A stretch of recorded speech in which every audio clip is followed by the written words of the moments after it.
নমস্কার, আবার একটা রেসিপি নিয়ে চেয়েছি মাশরুমের পেঁয়াজি। প্রথমে মাশরুম, ধনে পাতা কুচো, লঙ্কা কুচো, রসুন কুচো, প্রথমে আদা রসুন কুচো মোটা দিয়ে দেবো, পেঁয়াজ কুচো মোটা দিয়ে দেবো, তারপর ধনে পাতাটা দিয়ে দেবো, লঙ্কা কুচো দিয়ে দেবো, দিয়ে একসঙ্গে এরপর লেবুর রস দিয়ে দেবো, কর্নফ্লাওয়ার দিয়ে দেবো, একটু বেসন দিয়ে দেবো, এবার লঙ্কা গুঁড়ো, হলুদ গুঁড়ো, একটু ম্যাগি মশলা দিয়ে স্বাদ মতো নুন দিয়ে ভালো করে এটাকে মাখিয়ে নেবো। একটু কালো জিরে দিয়ে দিলাম, দিয়ে ভালো করে মাখিয়ে দেখুন পেঁয়াজির মতন ভেজে ফেলবো। ভাজা হয়ে গেলে দেখুন এবার দিয়ে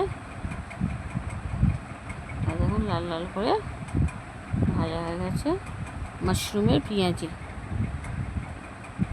গরম গরম চায়ের সঙ্গে সন্ধ্যেবেলায় ভালো লাগবে। লাইক, কমেন্ট, শেয়ার করবেন।